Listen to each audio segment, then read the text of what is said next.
رزق میں برکت کا ایک بہت بڑا ذریعہ شکر ہے۔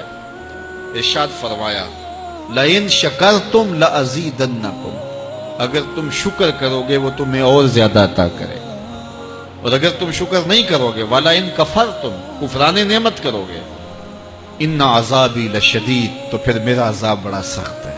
رزق کے اضافے کا ایک اور بہت بڑا سبب انفاق فی سبیل اللہ ہے۔ اللہ فرماتا ہے جو تم خرچ کرتے ہو تو جو چیز تم نے نکال دی اس کی جگہ اللہ تمہیں اور عطا کر دیتا ہے۔ بعض کا ہمارا یہ ہوتا ہے کہ کوئی آدمی مالی بحران میں آ گیا تو وہ کرتا کیا ہے کہ جو راہ خدا میں دینے کا کھاتا تھا پہلے اسے کلوز کرتا ہے، یہ فلاں مدرسے کو دیتے ہو یہ بھی بند کر دو، یہ مسجد کو دیتے ہو یہ بھی بند کر دو، یہ فلاں غریب کو دیتے ہو یہ بھی بند کرو، حالات ٹائٹ ہو گئے ہیں۔ لیکن 5 گاڑیاں ہیں تو 2 گاڑیوں پہ گزارا کر لیا جائے، پیٹرول بچے، یہ نہیں ہو سکتا۔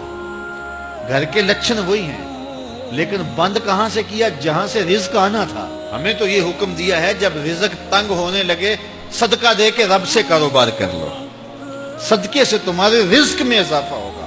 یہ رب کا وعدہ ہے اور اللہ کے وعدے جھوٹے نہیں ہو سکتے۔ رزق کی برکت کا ایک اور بہت بڑا ذریعہ النکاح ہے۔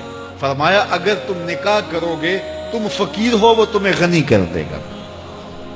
لوگ کہتے ہیں بچہ پیروں پہ کھڑا ہو لے تو پھر نکاح کریں گے، اللہ کہتا ہے تم نکاح کرو ہم پیروں پہ کھڑا کر دیں گے۔ ہمارا فلسفہ اپنا ہے، اس کا حکم اپنا ہے۔ وہ کہتا ہے ابھی تو یہ اپنے لیے نہیں کماتا تو جو آئے گی اس کو کہاں سے کھلائے گا؟ میاں جس نے آنا ہے اس نے اپنا رزق لے کے آنا ہے۔ تو بچوں کی شادیاں کرو، اگر وہ جوان ہو گئے رزق نصیب ہوگا۔ اپنے اہل خانہ کو نماز کے حکم دینے سے رزق بڑھتا ہے، کیونکہ جو صبح کا وقت ہوتا ہے یہ رزق کے بٹنے کا وقت ہوتا ہے، اور جس گھر میں صبح کے وقت لوگ سوئے ہوئے ہوتے ہیں وہاں بے برکتیاں ہوتی ہیں۔ تو طلوع فجر سے لے کر کے طلوع آفتاب تک اپنی اولاد کو، بیوی کو، بچوں کو نہ سونے دیں۔ اس وقت رزق بٹنے کے لمحے ہوتے ہیں۔ کثیر دعائیں مانگیں، تلاوت کلام مجید پڑھیں، اور نماز فجر مرد حضرات مسجدوں میں جا کے باجماعت ادا کریں، اور گھروں میں جو ہے وہ بیٹیاں بہنیں مصلے بچھا لیں تو اللہ کی رحمتوں کا نزول ہوگا۔ اب ایک حدیث میں رزق کے اضافے کا ایک اور نسخہ ارشاد کیا گیا۔ میرے حضور نے فرمایا جو شخص یہ چاہتا ہے کہ اس کے رزق میں برکتیں ہوں اور اس کی عمر میں اضافہ ہو تو وہ اپنے رشتہ داروں کے ساتھ سلوک اچھا کرے۔ رشتہ داروں کے ساتھ اگر اچھا سلوک کرو گے تو پھر تمہارے رزق میں برکت ہو۔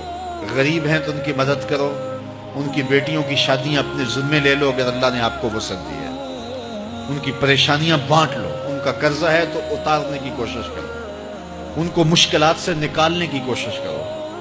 تم ان کو مشکلات سے نکالو گے اللہ تمہیں مشکلوں سے نکالے گا۔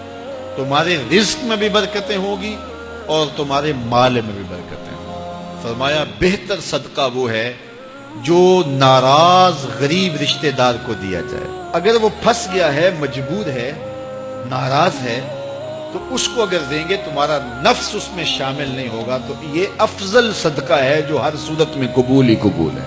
رزق کے اضافے کا ایک اور سبب الاحسان الی الضعفاء، جو کمزور لوگ ہیں ان کے ساتھ اس نے سلوک کرنا۔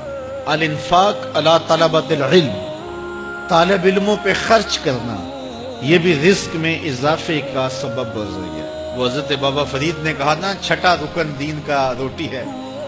گھر میں کچھ نہ ہو تو پھر نہ نماز اور نہ ہی دیگر امور کی لذت آتی ہے، تو یہ رزق فراواں اور وسیع اور مبارک نصیب کر دے اللہ۔ تو اس کے لیے ایک اور وظیفہ میں دیتا ہوں، اور وہ یہ کہ مغرب کے بعد 21 مرتبہ سورۃ الکوثر پڑھ لیں، کثرت ہو جائے گی انشاءاللہ۔ اول خدوشی پڑھ لیں، 5-7 منٹ لگتے ہوں گے، تو سورہ کوثر 21 مرتبہ روزانہ مغرب کی نماز کے بعد پڑھیں۔